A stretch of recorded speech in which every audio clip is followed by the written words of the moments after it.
اب دیکھیں، ہم زندگی میں دو ہی کام کرتے ہیں، یا ہم غصہ کرتے ہیں یا غصہ ہم پیتے ہیں یا سہتے ہیں۔ تیسرا کام نہیں ہے، تیسرا کام ہے اسکیپ کرنا، لیکن وہ کبھی کوئی نہیں کرتا۔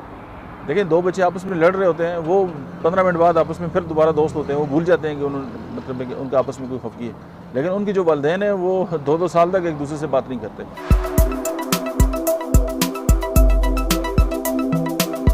بسم اللہ الرحمن الرحیم، السلام علیکم۔ میرا نام ڈاکٹر احمد اعجاز ہے، اور تھراپیوٹکس کے سلسلے میں آج ہم جس دوا کے بارے میں بات کریں گے وہ یہ ہے کہ اگر غصہ کے بد اثرات جو ہیں وہ اگر کسی بھی انسان کے جسم پہ ظاہر ہو جائیں۔ اب دیکھیں، ہم زندگی میں دو ہی کام کرتے ہیں، یا ہم غصہ کرتے ہیں یا غصہ ہم پیتے ہیں یا سہتے ہیں۔ تیسرا کام نہیں ہے، تیسرا کام ہے اسکیپ کرنا، لیکن وہ کبھی کوئی نہیں کرتا۔ دیکھیں، دو بچے آپس میں لڑ رہے ہوتے ہیں، وہ 15 منٹ بعد آپس میں پھر دوبارہ دوست ہوتے ہیں، وہ بھول جاتے ہیں کہ مطلب کہ ان کا آپس میں کوئی خفگی ہے، لیکن ان کی جو والدین ہیں وہ 2 سال تک ایک دوسرے سے بات نہیں کرتے۔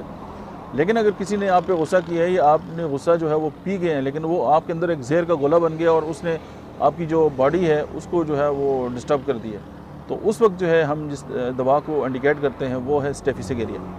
اسٹیفیسیگیریا ایک ایسی ہے کہ جس میں آپ یہ سمجھتے ہیں کہ انسان کے اندر جو ہے وہ غصہ بھرا ہوتا ہے، لیکن اس کا اظہار نہیں کر سکتا۔ سم ٹائم باس کے سامنے، سم ٹائم جو ہے وہ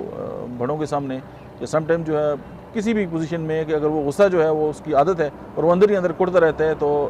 اور اس کے بعد جو ہے وہ ایموشنل سپریشن اگر ہو گئی ہے، یعنی اس کے جو جذبات ہیں وہ دب گئے، تو اس میں یہ ہے کہ آپ اسٹیفیسیگیریا جو ہے وہ انڈیکیٹ کر سکتے ہیں۔ اچھا، اس میں ایک اور بات ہے کہ جو کلنجی درد ہیں، یعنی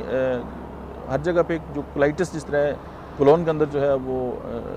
ایشوز آ جاتے ہیں، اور اس کے بعد یہ ہے کہ جو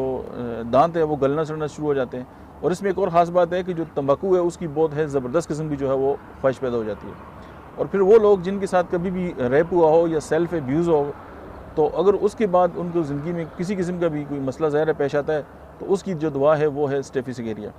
اور اگر غصہ آ جائے اور بندہ جو ہے وہ اس قابل نہ رہے وہ بات بھی کر سکے، یعنی اسپیچ لاس ہو جائے جب وہ اینگری ہوتا ہے، تو تب بھی جو ہے وہ آپ کی جو دوا ہے وہ اسٹیفیسیگیریا ہے۔ اور اس کے علاوہ ہیلوسینیشن ہوتے ہیں اس میں، اور مطلب ہے کہ سیکچول ڈیزائر بہت زیادہ ہوتی ہے، اگر وہ نہ ہو تو پھر میسٹربیشن کی طرف جو ہے وہ مجبور ہو جاتا ہے، اور اگر اینگر سپریس ہو جائے اور اس کے ساتھ جتنے سمپٹمز بھی آتے ہیں، تو اس کی جو دوا ہے ہماری وہ ہے اسٹیفیسیگیریا۔ آج کے لیے اتنا ہی، تھینک یو ویری مچ۔